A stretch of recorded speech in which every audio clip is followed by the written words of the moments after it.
को आज और थोड़ा आगे एक्सटेंड करेंगे। तो ब्रेन कंप्यूटर इंटरफेस में हम लोगों ने इतनी बात की थी कि ब्रेन कंप्यूटर इंटरफेस एक तरह का कोलैबोरेशन है, जिसमें ब्रेन जो है वो मैकेनिकल डिवाइस को कंट्रोल करता है और उस मैकेनिकल डिवाइस के थ्रू बॉडी के पार्ट्स जो हैं उनसे किस तरह से वर्क कराना है उस प्रोसेस को करा पाता है।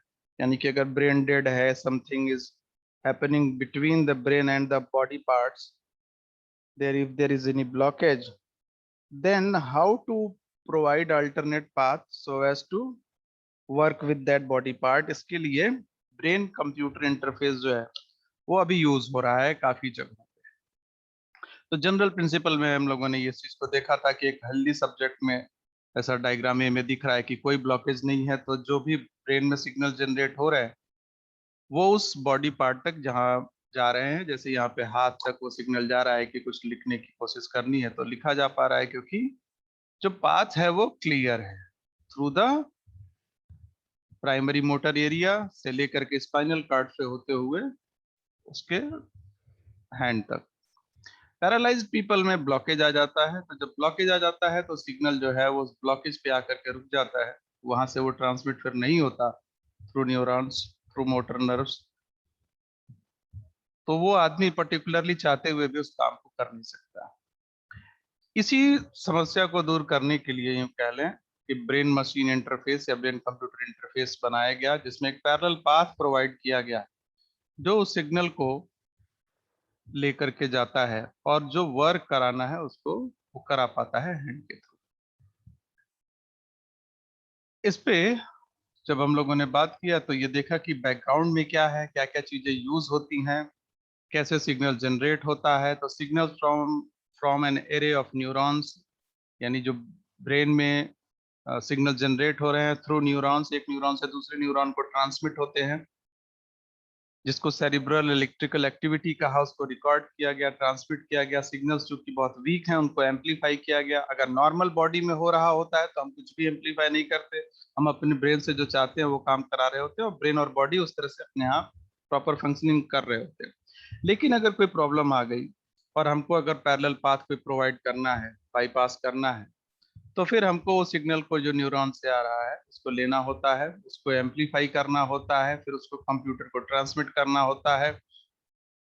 कंप्यूटर फिर उसको ट्रांसफॉर्म करता है, उस डिवाइस को कंट्रोल कमांड देता है जो उसको यूज करेगा उस पर्टिकुलर ऑर्गन को ऑपरेट कराने में, और इसके लिए different computer chips, different programs use किए जाते हैं और तब जाकर के फाइनल वर्किंग उसकी होती है। तो ये एक बैकग्राउंड है उस पूरी टेक्नोलॉजी का। यहाँ पे हम देख सकते हैं कि ब्रेन कंप्यूटर इंटरफेस में है क्या, तो एक इलेक्ट्रोड को प्लांट किया गया पर्टिकुलरली उस प्लेस पे जहाँ पे ब्लॉकेज है। इलेक्ट्रिकल सिग्नल्स वहां से रिसीव हुए उस इलेक्ट्रोड के थ्रू, और then these signals are transmitted to the computer whose work is to do the specific job with the help of different instruments and with the help of the body parts. तो ये एक basic brain computer interface का work हो गया। अब इसमें बात हम लोगों ने की थी कंपोनेंट्स की, कि कौन कौन से कंपोनेंट्स की जरूरत होती है, कैसे वो अटैच्ड होते हैं, कहाँ से इनिशिएट होता है, किस तरह से फिर वो जो प्रोसेस होता है, एंड फिर फाइनली वो कैसे परफॉर्म करता है। तो यहाँ पे हम लोगों ने देखा था कि एक ह्यूमन है जो आंखों के थ्रू किसी वर्क को परफॉर्म करना चाह रहा है, स्पेलिंग डिवाइस है या न्यूरोप्रोस्थेटिक्स या व्हील चेयर पे वो बैठा हुआ, something he wants to do, तो वो कैसे करेगा? उसके लिए एक इम्प्लांट डिवाइस चाहिए और क्रोनिक मल्टी इलेक्ट्रोड एरेज चाहिए, कि कई सारे इलेक्ट्रोड्स हों जो प्लांट किए गए हों उस ह्यूमन के ब्रेन में। उनका काम होगा वहां से जो जनरेट हो रहा है सिग्नल उसको रिसीव करना, जिसको कहा सिग्नल एक्विजिशन। सिग्नल एक्विजिशन के बाद वो सिग्नल चूंकि बहुत वीक है तो उसको प्री प्रोसेस किया गया, उसमें से नॉइज या और चीजों को हटाया गया, एग्जैक्टली उस सिग्नल से क्या चीजें जनरेट होनी है, क्या काम कराना है, उस फीचर को एक्सट्रैक्ट किया गया, क्लासिफाई किया गया कि कौन से बॉडी पार्ट से रिलेटेड है, किस तरह का फंक्शन है। तो डिफरेंट प्रोग्राम्स में जो प्रोग्राम आप बनाएंगे सॉफ्टवेयर के थ्रू, उसमें आप डिफरेंट एरिया के लिए अलग अलग प्रोग्राम बनाते हैं। हैंड के लिए पैर के लिए। तो इस तरह के मूवमेंट के लिए डिफरेंट प्रोग्राम्स हैं, तो कौन से एरिया के लिए ये सिग्नल जनरेट हो उसको क्लासिफाई करेंगे, एंड देन आफ्टर उस एप्लीकेशन इंटरफेस के थ्रू उस काम को कराते हैं। काम अगर सही तरह से नहीं हुआ तो फिर आंखों से दिखता है कि उसमें कुछ और जरूरत है, तो वो फीडबैक पाथ से फिर ब्रेन को जाता है और फिर उसी तरह से एक सिग्नल वापस जो है इस तरह का जनरेट होता है। तब तक ऐसा होता रहता है जब तक कि वो काम बिल्कुल परफेक्टली हो नहीं जाता। तो चार चीजों की जरूरत पड़ती है इसमें मेनली अगर देखा जाए तो। एक इम्प्लांट डिवाइस की, दूसरी signal recording and processing section जो सिग्नल को एसेस करेगा, उसमें से फीचर एक्सट्रैक्ट करेगा, क्लासिफाई करेगा और प्रोसेस करेगा। तीसरा एक्सटर्नल डिवाइस जो उस सब्जेक्ट की हेल्प करेगी, यानी वो जो यूजर है उसकी हेल्प करेगी उस काम को कराने में। और चौथा फीडबैक सेक्शन की काम परफेक्टली हो रहा है या नहीं, या किसी और चीज की जरूरत उस यूजर को है। तो ये चार बेसिक कंपोनेंट्स चाहिए होते हैं ब्रेन कंप्यूटर इंटरफेस के लिए। अब इम्प्लांट डिवाइस, ये वो डिवाइस है जो इम्प्लांट की गई। नॉर्मली ये जो डिवाइस होती है ये इलेक्ट्रिकल सिग्नल्स को कंडक्ट करने में कैपेबल होती है, यानी कि ब्रेन में भी इलेक्ट्रिकल सिग्नल्स जनरेट हो रहे होते हैं। तुम लोग को पता है कि इसीलिए अगर आपने देखा होगा किसी की बॉडी में सोडियम या पोटेशियम कम हो जाए तो वो पैरालाइज्ड हो जाता है या बहुत सारे बॉडी फंक्शन उससे काम नहीं करते हैं, तो डॉक्टर कहते हैं कि इनका चेकअप कराइए, टेस्ट कराइए, और उसमें अगर पाते हैं कि सोडियम या पोटेशियम परसेंटेज बहुत कम है तो फिर न्यूरॉन्स जो हैं, ब्रेन के जो पार्ट्स हैं जो सिग्नल को कन्वे करते हैं one part two another part brain में या और जगहों पे, वो इतनी क्षमता उनके में नहीं होती क्योंकि वो आयंस के थ्रू ही अपने सिग्नल्स को ट्रांसमिट करते हैं। तो due to the lack of sodium and potassium ion percentage they are not able to conduct electricity और कंडक्ट द इंफॉर्मेशन। तो यहाँ पे ये इलेक्ट्रोड्स उसी मैकेनिज्म पे वर्क कर रहे होते हैं। दे आर कंडक्टिंग इलेक्ट्रिसिटी, या in other words they are conducting that signals which are generated in brain. ये बायो कॉम्पेटिबल मटेरियल के बनाए गए रहते हैं, नॉर्मली टेफ्लॉन जो है। और ये बन रखे कहाँ जाते हैं, प्लेस्ड ऑन द स्कैल्प, आपके जो ब्रेन के ऊपर जो हार्ड कवरिंग है जिसको खोपड़ी यानी कि जो हड्डियों का कह लें ऊपर जो अ, हम लोग का जो ब्रेन है वो तो काफी मुलायम है, और उसके ऊपर जो कवरिंग दी गई है उसको स्कैल्प कह रहे हैं, वहां पे इसको रखते हैं। केमिकली इनर्ट होता है क्योंकि अगर ये केमिकली इनर्ट नहीं होगा तो ब्रेन जो ह्यूमन बॉडी है उसमें टोटली केमिकल्स हैं, तो ब्लड है बाकी और फ्लूइड हैं, उसके साथ ये अगर रिएक्ट करेगा तो बजाय कुछ फायदा होने के नुकसान होने के चांसेस ज्यादा है। तो केमिकली इनर्ट रहता है ये। Provide the electrical contact between the skin and the EEG recording apparatus। तो ये स्कल पे रखा गया है और ये स्कल से क्या करता है कि स्किन और ईईजी रिकॉर्डिंग apparatus के बीच में जो सिग्नल ट्रांसमिट करना है उसमें इसकी भूमिका होती है। तो आप देखेंगे दो पार्ट है, स्कल एंड स्कैल्प, और न्यूरॉन से वो सिग्नल जो जनरेट हो रहे हैं वो इस आर्टिफिशियल इलेक्ट्रोड्स के थ्रू सेंड किए जा रहे हैं, मॉनिटर को कह लें या जो कंप्यूटर स्क्रीन है उसको कह लें। यहाँ पे ये जो पर्टिकुलर डायग्राम है वो ब्लॉक डायग्राम है, neurotrophic electrodes for implantation in human patients. तो ये न्यूरोट्रॉफिक यानी कि ब्रेन की कुछ फंक्शनैलिटी को चेक करने के लिए कि ब्रेन में सिग्नल्स जो जनरेट हो रहे हैं वो किस तरह के हैं। तो आपने देखा होगा बहुत सारे आजकल क्रिमिनल के लिए भी जो है वो तरीके यूज होते हैं, उनकी ब्रेन मैपिंग करते हैं, और वो डिफरेंट प्रोसीजर्स है जिसमें इस टेक्निक का यूज करते हैं।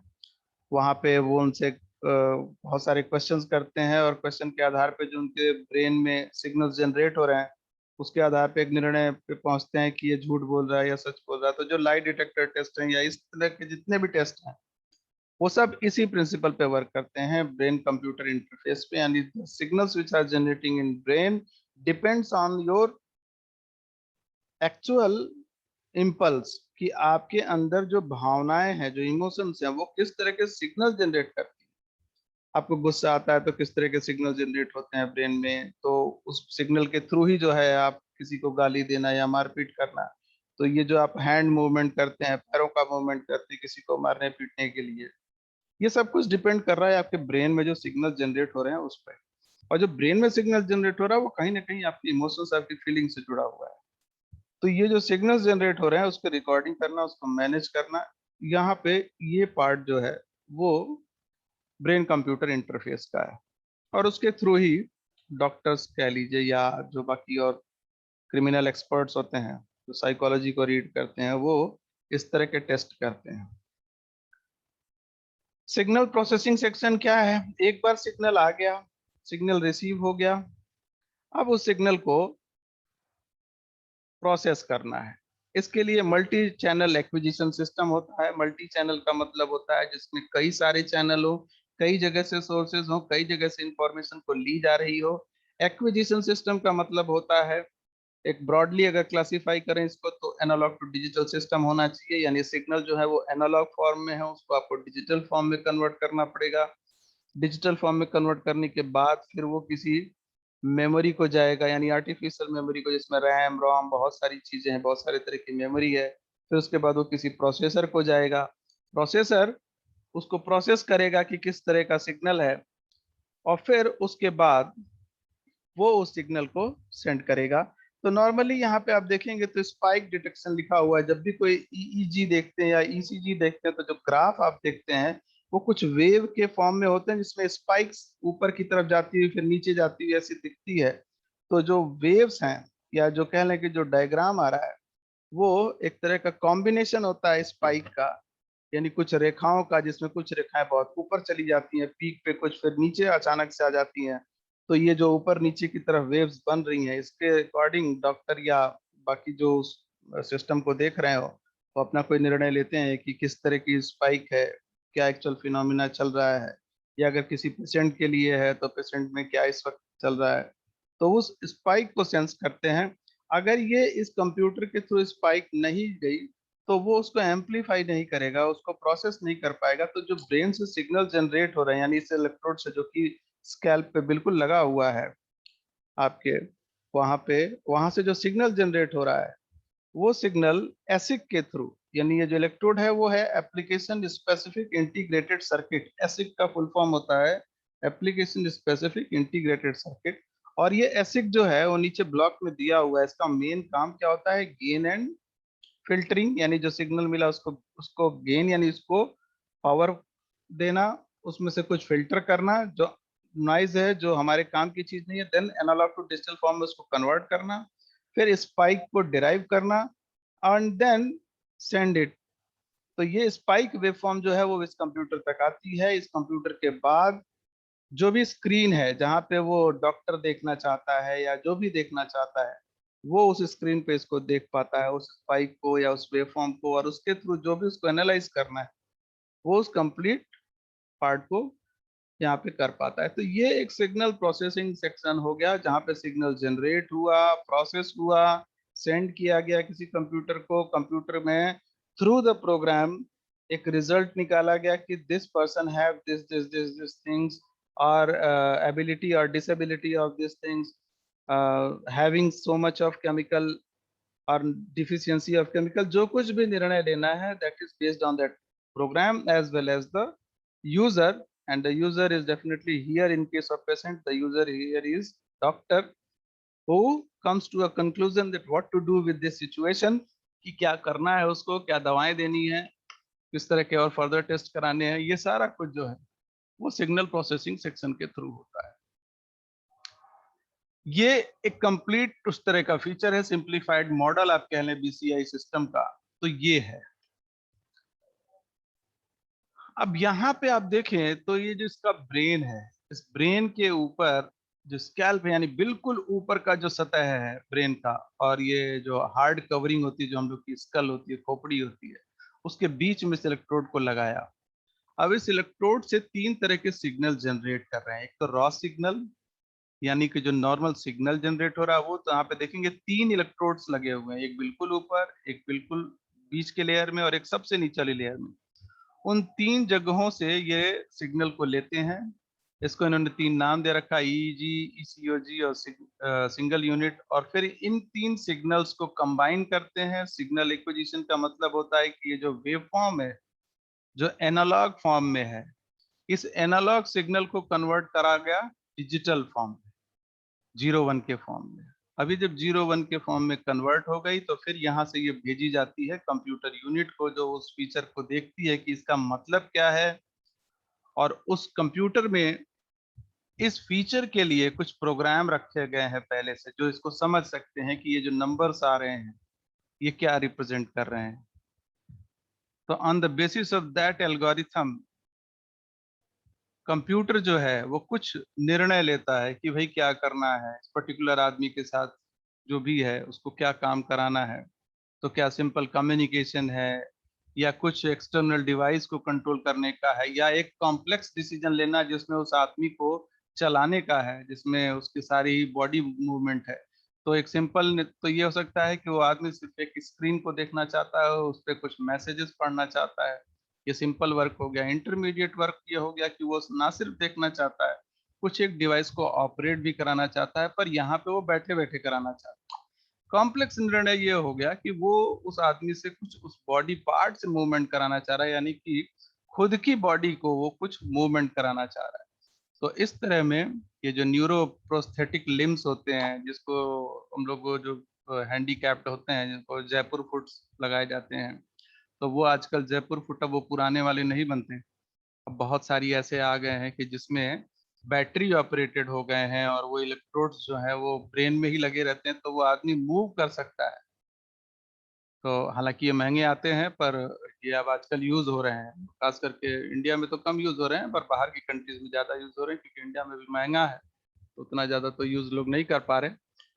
पर धीरे धीरे इस चीज का यूज कर रहे हैं। और बहुत सारी ऐसी मशीन है जो हम लोग को देखने में आती है, जैसे कान में सुनाई कम देने वाली जो मशीन है, जो लोग कान में लगाते हैं, या बहुत सारे लोगों को आपने सुना होगा, अब तो आप आसपास में ही सुनने को मिल जाता है कि इनको पेस मेकर लगा हुआ है, या इनको ये लगा हुआ है। तो ये जो पेस मेकर है, ये सब जो पेस मेकर का मतलब हो गया कि इनसाइड बॉडी आपके कुछ एक मशीन लगाई गई, तो नेचुरली वो मशीन केमिकली रिएक्ट नहीं कर रही होगी, वो हार्ट की बीट को स्टेबलाइज करती है, इस तरह के पर्पस के लिए। कुछ वैसा ही है कि ब्रेन में इलेक्ट्रोड्स लगा दिए गए, और उन इलेक्ट्रोड्स के थ्रू बॉडी के डिफरेंट पार्ट को कंट्रोल करने का जो प्रोसीजर है, उसको ही कह रहे हैं ब्रेन कंप्यूटर इंटरफेस। तो वो ये सब कुछ यहाँ पे चल रहा होता है। तो इस कंप्लीट डायग्राम में आप देखेंगे तो चीजें जो आप टेक्नोलॉजी की जो बात कह लें, वो इलेक्ट्रोड से स्टार्ट होती है, और इलेक्ट्रोड से लेकर के सिग्नल एक्विजिशन का जो पार्ट है, वो सिग्नल एक्विजिशन से लेकर के सिग्नल को ट्रांसफर करने का फॉर्म, यानी कि फॉर्म उसका चेंज किया गया, एनालॉग टू डिजिटल बनाया गया। फॉर्म चेंज करने के बाद उस सिग्नल को प्रोसेस किया गया। तो ये सारा कुछ पार्ट टेक्नोलॉजी या किसी इंस्ट्रूमेंट के थ्रू हो रहा है। जब सिग्नल प्रोसेस हो गया तो किस तरह का सिग्नल था उसको डिटरमाइन किया गया on the basis of the program, on the basis of the signal generated in the brain, and then it classify into three categories, whether the simple signal is coming from the brain, or a complex nature of signal is coming from the brain, or an intermediate form of signal is coming, and on the basis of that three classified signals some work has to be performed. तो ये BCI system का एक simplified model कह लें तो वो है training of BCI system. तो अब इसमें जो दो अप्रोच लिए जाते हैं, जिसमें ब्रेन से जो सिग्नल आ रहे हैं वो किस तरह के सिग्नल हैं, और कैसे आप प्रोग्रामिंग करेंगे कंप्यूटर में, कैसे जानेंगे कि पर्टिकुलर ये जो सिग्नल जनरेट हो रहा है ये इस काम के लिए है, कौन सा काम कराना चाह रहा है ब्रेन, वो पर्टिकुलर वो काम कौन सा है, उसको कैसे समझा जाए, कैसे जाना जाए।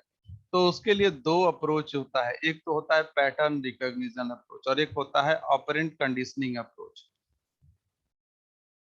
जैसे मान लीजिए कि किसी की बॉडी में पैरालाइज्ड हो गया, और वो hand movement left side affected है, ना लेफ्ट हाथ काम कर रहा, ना लेफ्ट पैर काम कर रहा है।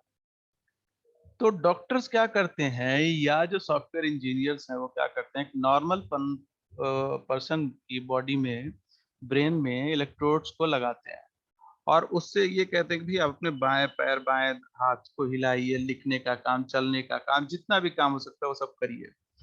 On the basis of that कि उसमें जो सिग्नल जनरेट हो रहा है, जो पैटर्न बन रहा है दिमाग में सिग्नल्स का, उसको वो रीड करते जाते हैं, लिखते जाते हैं, एक प्रोग्राम के फॉर्म में उसको करते जाते हैं। और फिर उस प्रोग्राम के आधार पे जो एक सिग्नल जो जनरेट हो रहा है नॉर्मल पीपल में, उससे एक एल्गोरिथम बनाते हैं और उस एल्गोरिथम को कंप्यूटर में फीड कर देते हैं। अब इसका यूज वो करते हैं उस पर्सन के लिए जिसका लेफ्ट साइड अफेक्टेड हो गया, काम नहीं कर रहा, तो उसके ब्रेन में जब भी लेफ्ट हैंड को मूव कराने के लिए सिग्नल जनरेट होता है तो इसको वो मैच कराते हैं हेल्दी पर्सन के साथ।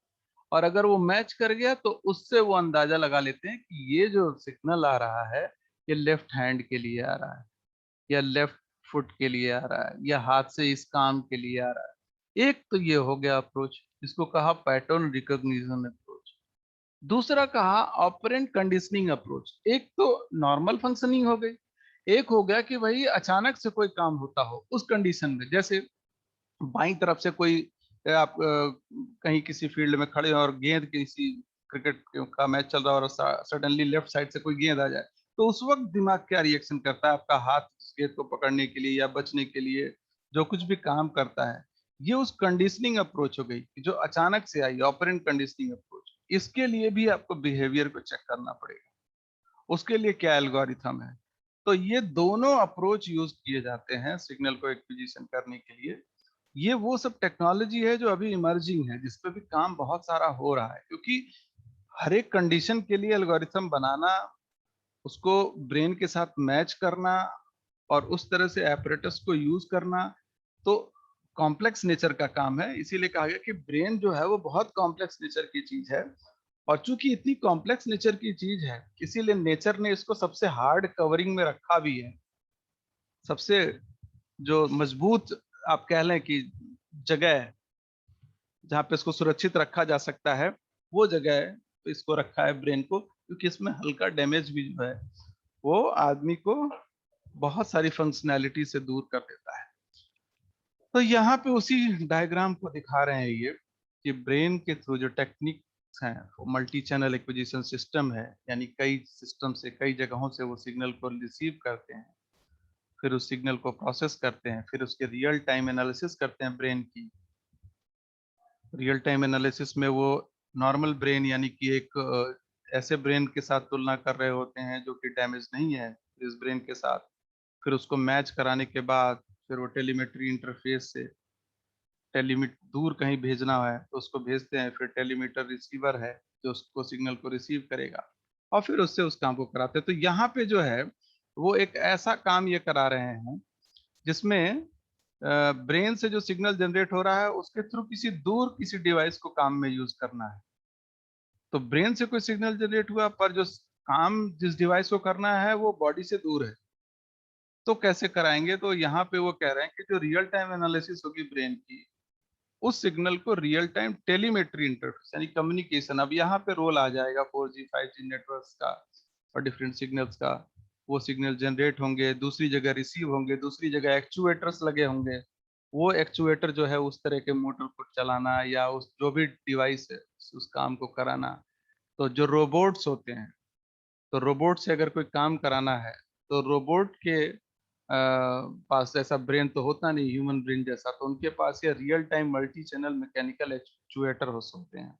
टेलीमेट्री रिसीवर्स उनको सिग्नल मिलता है, ब्रेन में उस सिग्नल्स को चेक करते हैं, यानी ब्रेन यानी उनका जो आर्टिफिशियल ब्रेन है वो मल्टी चैनल मैकेनिकल एक्चुएटर के थ्रू पर्टिकुलर अगर उनको ये सिग्नल आ रहा है कि आप अपने लेफ्ट हैंड को मूव कराए तो लेफ्ट साइड लेफ्ट हैंड को मूव कराता है, या इतने डायरेक्शन इतनी डिग्री पे घूम जाइए, उतना वो जो मूवमेंट है उस रोबोट का वो सब कुछ इसके थ्रू हो रहा है। यानी कि ये एक नेचुरल आदमी है, एक नेचुरल ब्रेन है, और यहाँ पे जो वर्क हो रहा है वो आर्टिफिशियल।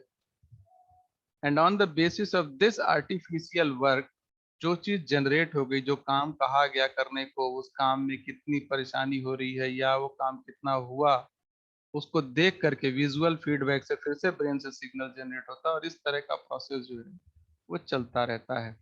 तो ये हो गया एक ब्लॉक डायग्राम लर्निंग मोड का, यानी कि एक कॉम्प्लेक्स पीसीआई सिस्टम का जिसमें किसी चीज को ट्रेन किया जा रहा है, उसको एक सिचुएशन में ला करके बताया जा रहा है कि किस तरह के सिग्नल्स जनरेट होते हैं और उसको कैसे यूज किया जाता है।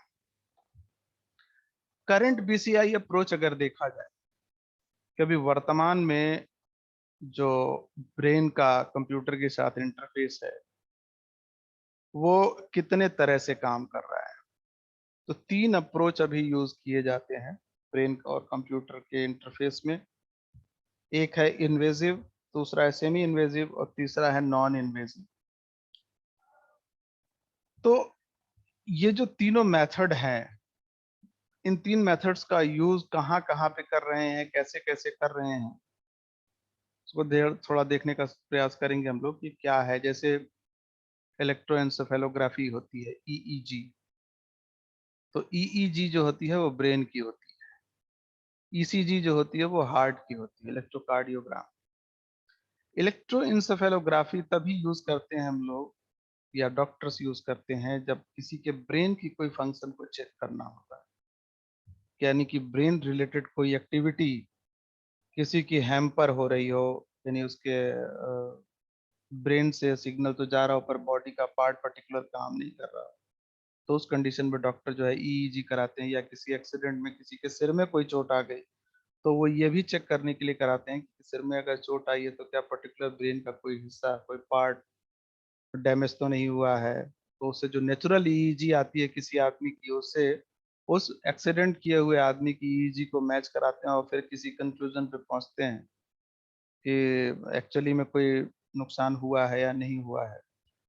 तो ईईजी में देखेंगे तो 5 तरह के जो है सिग्नल्स यूज किए जाते हैं, 5 बैंड के, डेल्टा, थीटा, अल्फा, बीटा और गामा। इसकी फ्रीक्वेंसी रेंज भी सभी की अलग अलग है, उसके डायग्राम्स भी नीचे दिए हुए हैं कि डिफरेंट जो सिग्नल्स होते हैं अलग अलग फ्रीक्वेंसी रेंज के, तो उनके बेसिस पे ब्रेन का जो रिदम है यानी काम करने का जो तरीका है उसको वो चेक करते हैं कि brain rhythms are actually working in the proper manner or not. So the checking pattern is based on these 5 bands, that is delta band, theta band, alpha band, beta band and gamma bands. These bands have different frequency range. So all the 5 signals are generated on the same graph, and after getting that graph, the doctor examines the state of alertness of the brain कि brain कितना alert है किसी condition के लिए या alert नहीं है। तो ये सारी चीज जो है वो एग्जामिन होती है ईईजी के थ्रू। तो आज हम लोग यहाँ तक ही रखेंगे इसको, और कल से आप लोग के सेशनल एग्जाम है।